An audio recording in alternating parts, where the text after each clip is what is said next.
अस्सलाम वालेकुम everyone, welcome to my YouTube channel. I hope आप लोग सब ठीक होंगे, खैरियत से होंगे। अल्हम्दुलिल्लाह मैं भी बिल्कुल ठीक हूँ, खैरियत से हूँ। तो चलिए अब हम शुरू होती है ये डे रूटीन यहाँ से। और सुबह सुबह ये शायद दुकान की है जो क्लिप्स ले रखी है मैंने, क्योंकि दुकान पर मैं रात गई थी ना, जैसे कि मैंने रात वीडियोस बनाई थी मैंने। और ये थे हमारे चूज़े जो अम्मी ने, मतलब हमारे घर में कबूतर है ना, भाई ने मेरे कबूतर पाल रखे हैं। तो ये अम्मी ने मुर्गी के अंडे उनके कबूतर के नीचे रखे थे। तो अल्हम्दुलिल्लाह से ये 2 चूज़े निकले हैं। देखिए कितने प्यारे और कितने मासूम हैं। एक चूज़े का तो पैर भी टूट गया गिरने के बाद। हमने इनको पेटी में बंद कर रखा था, तो एक चूज़ा नीचे गिर गया और उसका पैर टूट गया बहुत ज़्यादा। उसको बहुत ज़्यादा दुःख हुआ। अभी मैंने उसकी भी वीडियोज़ बना रखी हैं, जब मैंने उसको दवाई दी थी और उसके पैर पर मालिश की थी। फिर ये हो रहा था यहाँ पर, कुरान पढ़ी मैंने, तहज्जुद का टाइम करी। ज़ोहर का टाइम था, ज़ोहर के टाइम में सूरे यूसुफ़ पढ़ती हूँ मैं ज़ोहर के टाइम। ज़ोहर की नमाज़ पढ़ने के बाद मेरी रूटीन है, मैं सूरे यूसुफ़ पढ़ती हूँ। और फिर सूरे यूसुफ़ पढ़ने के बाद शाम के टाइम 5 बज जाते हैं, जैसे कि फिर मैं चली गई थी दुकान पर, क्योंकि दुकान पर मेरा बहुत सारा काम रखा था और मैं अकेली जा रही हूँ ना, इसीलिए काम बहुत ज़्यादा हो गया है। ज़ाहिर है अब मतलब सीज़न आने वाले हैं कपड़ों के, तो काम तो बहुत ज़्यादा होगा और बहुत अच्छा काम चलेगा। मुझे बहुत ज़्यादा खुशी हो रही है क्योंकि मेरा काम बहुत अच्छा चलेगा। और जब काम अच्छा चलता है तो खुशी तो खैर सबको ही होती है। और अल्हम्दुलिल्लाह से अब तो मैं इस्तिग़फ़ार की वो कसरत भी कर रही हूँ, जिससे मुझे बहुत फ़ायदा लग रहा है, कि बहुत अच्छा लग रहा है मुझे। तो ये है वो बच्चे जो जिसके बारे में मैं आपको बता रही थी। एक बच्चा है ना, ये जो नीचे पड़ा है, इसका पैर टूट गया है और ये देखिए पड़ा ही खाना खा रहा है, चावल खा रहा है। और मुझे इसका बहुत ज़्यादा तरस आ रहा था, बहुत ज़्यादा। और ये ना कल जुमा था ना, कल मैं घर ही थी पूरे दिन। मैंने दुआ करवाई ना, सूरह यासीन पढ़वाई, दुआ करवाई, तो कल मैं पूरे दिन घर ही थी। जैसे कि मैं कल पूरे दिन घर रही थी ना, तो मैंने इसका ख़्याल रखा, इसको दवाई दी, इसके पैर पर तेल की मालिश की और इसको अपने पास ही बिठा कर रखा। खैर इसको आराम मिला बहुत ज़्यादा। और बार-बार ये बच्चा मेरी गोद में चढ़ के बैठ रहा था। मैं अम्मी को बता रही थी कि देखिए मतलब आज मैंने इसको मालिश किया तेल की और इसको दवाई दी है, तो मेरी गोद में आकर बैठ रहा है ये बार-बार। और ये अम्मी थी जो इनके मतलब अम्मी खाना बनाती थी ना, तो इन दोनों बच्चों को अपने पास ही रख लिया था अम्मी ने, इनको खाना खिलाने के लिए, क्योंकि चूज़े होते हैं ना जो, उनको बहुत भूख लगती है। और फिर मैं उठी थी बाद में, फिर मैंने उठने के बाद चाय बनाई मैंने अपने लिए। खैर आज तो मैंने नहीं पी चाय, क्योंकि आज तो मैंने खाना खा लिया था। जब खाना खा लेते हैं ना तो चाय पीने का मन नहीं करता। वैसे भी चाय इतनी अच्छी चीज़ नहीं है, लेकिन जिनको आदत होती है उनके लिए बहुत अच्छी चीज़ है। उनको चाय ना मिले ना तो उनका गुज़ारा नहीं है चाय के बिना। तो ये मेरी कल की ही क्लिप्स हैं, क्योंकि कल मैं घर थी ना, जुमा था कल। मैं सोच रही थी कि अच्छे से साफ़ सफाई करके बच्चों को बुलाएंगे और दुआ करवाएंगे। खैर कल का मेरा काम मुकम्मल हो गया। मैंने 2 कलाम पाक बख्शवाई, 41 सूरह यासीन बख्शवाई और दुआ करवाई। बहुत सारी लड़कियाँ थी और उनके खाने के लिए चीज़ लाई थी मैं बांटने के लिए, मीठी। उसकी तो शायद मैंने वीडियोस नहीं बनाई जब बच्चे पढ़ रहे थे, क्योंकि जो कुछ हम अल्लाह के लिए करते हैं ना, उनको थोड़ा वैसे प्राइवेसी रखना चाहिए। छोटी-छोटी चीज़ें, सब चीज़ें नहीं डालनी चाहिए सोशल मीडिया पर। दुआ करवाई मैंने।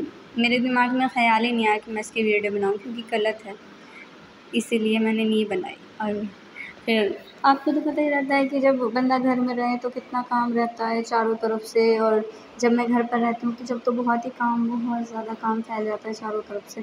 कभी कुछ करना, क्योंकि मेरे अपने भी काम मेरे बहुत होते हैं।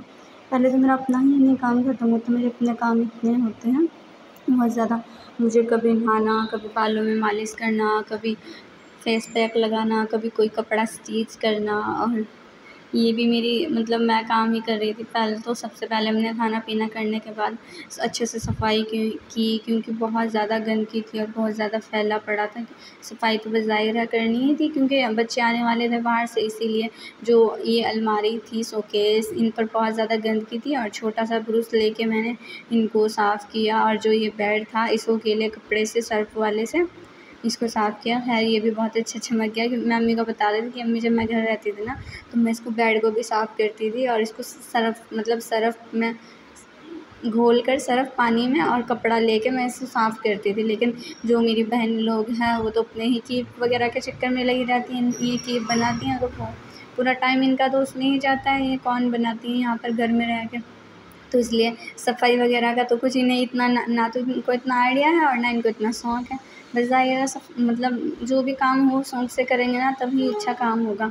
अगर ऊपर ऊपर से करेंगे ना तो अच्छा नहीं काम होगा। और मुझे तो सच बताऊँ तो मैं, और फिर यहाँ पर जैसे कि मैं कर रही थी तो पहले तो मैंने कपड़े से साफ़ किया, तो कपड़े से तो साफ़ इतना अच्छा नहीं हुआ। फिर मैंने सोचा अब मैं क्या करूँ, कपड़े से तो साफ़ नहीं हो रहा है क्योंकि एक तो सफ़ेद है सब अलमारियाँ, ऊपर से कपड़े से करूँगी तो सब और ज़्यादा गंदी हो जाएगी। फिर जो पैंट वाला ब्रश होता है ना जिससे हम पैंट करते हैं, फिर वो ब्रश स्टैंड पर रखा था और उसको मैंने ब्रश को उतारा, और ब्रश को उतारने के बाद यहाँ पर देखिए यहाँ पर रखा होगा ब्रश। मतलब मुझे पता तो नहीं था कि कहाँ पर रखा है कहाँ पर नहीं, लेकिन फिर भी मुझे आइडिया था कि ज़रूर यहीं पर ही होगा। फिर मैंने निकाल लिया और निकालने के बाद फिर मैंने अच्छे से सफाई की। बहुत मज़ा आया उससे सफाई करते हैं क्योंकि जो धूल लग रही थी ना अलमारी में थी ना, जो मैंने अलमारी से किया वहाँ पे धूल लग रही थी। धूल की वजह से फिर मैंने ये वगैरह करने के बाद, और जब मैंने कल दुआ करवाई तो मुझे बहुत अच्छा, बहुत पॉज़िटिव फ़ील हुआ। बहुत इतना अच्छा लगा कि मेरे सर से बोझ उतर गया पता नहीं किस चीज़ का। क्योंकि मैं कहती थी ना पहले कि मैंने दुआ करवानी है, कलाम पाक बख्शवानी है। इतना अच्छा मुझे इतना हल्का फ़ील हो रहा है, लाइट फ़ील हो रहा है। और मेरी लाइफ़ में कुछ इश्यूज़ भी हैं जो मैं अपने कज़न को बता रही थी, तो उसकी एक बात मुझे बहुत अच्छी लगी। उसने कहा कि मतलब जो कल की दुआ, जुमे की दुआ के बाद तेरी सारी प्रॉब्लम्स ठीक हो जाएंगी। मतलब ऐसा उसने ऐसा बोला, इतने अच्छे वर्ड्स बोले उसने। मतलब कुछ लोग होते हैं ना जो बातों से ही मोहब्बत, जिनकी बातों से ही मोहब्बत हो जाती है। कुछ लोग इतनी अच्छी बातें करते हैं, उनमें से ही वो भी है जो, वो भी बहुत प्यारी और बहुत अच्छी पॉज़िटिव बातें करती है। और हम दोनों बहुत अच्छी कज़न है, मामू की और फूफी की बेटी हैं, बहुत अच्छे से बात करते हैं। तो उसने जब ये कहा कि कल की दुआ के बाद तेरी लाइफ़ में सब ठीक हो जाएगा, तो मुझे इतनी खुशी हुई, इतनी खुशी हुई, बहुत ज़्यादा। और मैंने कहा कि आमीन सुम्मा आमीन, तेरी दुआ कबूल हो जाए, कल की दुआ के बाद सब कुछ ठीक हो जाए। क्योंकि लाइफ़ में ना जब तक शादी नहीं होती ना तो बहुत प्रॉब्लम्स आती हैं, बहुत ज़्यादा। मतलब अगर हम किसी को मोहब्बत करते हैं, किसी को चाहते हैं, हम चाहते हैं कि उसी के साथ हमारी शादी हो। और ऐसा भी होता है ना कि मतलब ये जो जवानी होती है ना, ख़ासकर लड़कियों के ऊपर ज़्यादा भारी होती है। जो लड़कियां होती हैं ना, वो लड़कियां अगर किसी से मोहब्बत कर ले, वो चाहते हैं कि हम लव मैरिज करें, लेकिन माँ बाप ऐसे होते हैं किसी के, तो वो नहीं मानते। माँ बाप चाहते हैं कि हम अपनी मर्ज़ी से अपनी बेटी की शादी करें, लेकिन जो लड़की का फ़ैसला होता है ना वो भी ठीक ही होता है। लड़कियाँ कहती हैं कि ज़िंदगी हमने गुजारनी है तो शादी भी हमने अपनी पसंद से ही करनी है। खैर ये तो मामला मेरी समझ में नहीं आता कि लड़की को माँ बाप की पसंद से शादी करनी चाहिए या अपनी पसंद से। मतलब मैं तो यही कहना चाहूँगी कि जो किस्मत में होता है वो मिल ही जाता है, या तो लव मैरिज में या अरेंज मैरिज में। और अगर नसीब अच्छा हो तो अरेंज मैरिज भी खुशी से गुजारी जा सकती है, और अगर नसीब अच्छा हो तो लव मैरिज भी खुशी से गुजारी जा सकती है। मुझे तो दोनों सिचुएशन ही अच्छी लगती है। वैसे तो ज़्यादा बेटर तो लव मैरिज ही रहती है, क्योंकि अगर हम किसी से मोहब्बत करते हैं और हम फिर मोहब्बत करने के बाद हम किसी से शादी कर लेते हैं अपने माँ बाप की पसंद से, तो फिर हमको पूरी उम्र पछतावा रहता है कि हमारी शादी नहीं हुई, हम इससे शादी करना चाह रहे थे। वैसे तो अगर आप इस मामलात में फंस जाए कि आपको लगे कि हम अपनी पसंद से शादी करें या माँ बाप की पसंद से शादी करें, तो ये फ़ैसला जो है ना, ये तो अल्लाह ताला के ऊपर ही छोड़ दें। अल्लाह ताला ही बेहतरीन फ़ैसला करते हैं, और अल्लाह ताला बेहतरीन फ़ैसला करने वाले हैं, क्योंकि अल्लाह ताला के हाथ में हर चीज़ है और वो हम सब के लिए बेहतर ही करते हैं। अगर कोई चीज़ हमारे साथ बुरी हो रही है ना, हमको बुरी लग रही है, तो वो बुरी उसी टाइम लग रही है जिस टाइम वो हुई है। तब हमको थोड़ी इसकी मसलियत समझ में आएगी ना बाद में, तो हमको पता चलेगा कि अल्लाह ताला ने जो भी किया है ना सही किया है।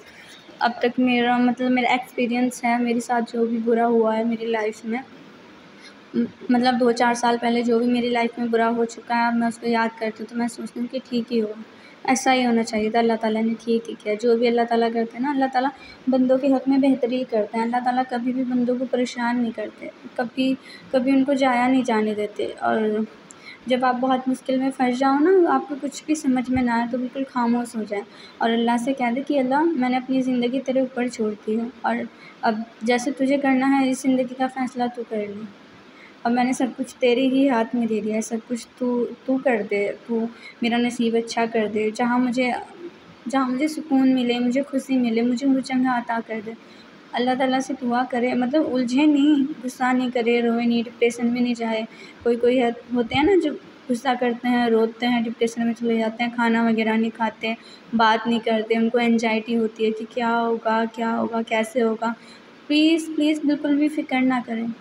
जितना ज़्यादा हो सके अल्लाह ताला के करीब हो जाए, अस्तगफिरुल्लाह पढ़े, दरूद शरीफ पढ़े, और जितना ज़्यादा हो सके रात को, ख़ासकर रात को 2-3 बजे अल्लाह ताला को इतना याद करें और अल्लाह ताला को अपनी फ़ीलिंग्स बताए, अल्लाह ताला को अपनी सारी बातें बताए। अल्लाह ताला के साथ ना जो आपको सबसे बड़ी प्रॉब्लम्स हो रही है ना, जो भी आपको प्रॉब्लम्स है, अल्लाह ताला को कहें कि अल्लाह ताला ये क्या हो रहा है, इसको ठीक कर दे आप। मैं इसमें नहीं मैं रह सकता, या इसमें नहीं मैं रह सकती। अल्लाह ताला को कहें कि मुझे बहुत प्रॉब्लम्स हो रही हैं, मुझसे नहीं रहा जा रहा है ऐसे इसमें।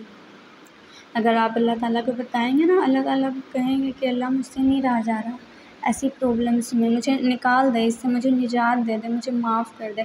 अल्लाह ताला से माफ़ी मांगे, जितना भी ज़्यादा हो सके उतना ज़्यादा माफ़ी मांगे, क्योंकि माफ़ी बहुत ज़्यादा ज़रूरी है, बहुत ज़्यादा। और माफ़ी हम अस्तगफिरुल्लाह से मांगते हैं, अस्तगफिरुल्लाह पढ़ते रहें पूरे टाइम। अस्तगफिरुल्लाह रब्बी मिन कुल्लि ज़ंबि व अतूबु इलैहि। मेरी भी सिचुएशन ऐसी है, तभी तो मैं आपके साथ शेयर करती हूँ अपनी बातें। मेरी भी सिचुएशन ऐसी है कि मुझे नहीं समझ में आ रहा मैं क्या करूँ, क्या नहीं करूँ। अब मैं भी अस्तगफिरुल्लाह की कसरत कर रही हूँ, अस्तगफिरुल्लाह पढ़ रही हूँ। ख़ैर अल्लाह ताला बेहतरीन और बहुत बेहतरीन करने वाले हैं। अल्लाह ताला ज़रूर कुछ ना कुछ बेहतरीन कर ही देंगे। और अस्तगफिरुल्लाह है ना, जो अस्तगफिरुल्लाह की तो इतनी बरक़ात है, अस्तगफिरुल्लाह पढ़ने से तो बहुत दुआएँ कबूल होती है। और मैं यूट्यूब पर मतलब देखते रहती हूँ लेडीज़ों को, लेडीज़ें कहते हैं कि हमने अस्तगफिरुल्लाह पढ़ा, हमारी ये प्रॉब्लम्स ठीक हो गई।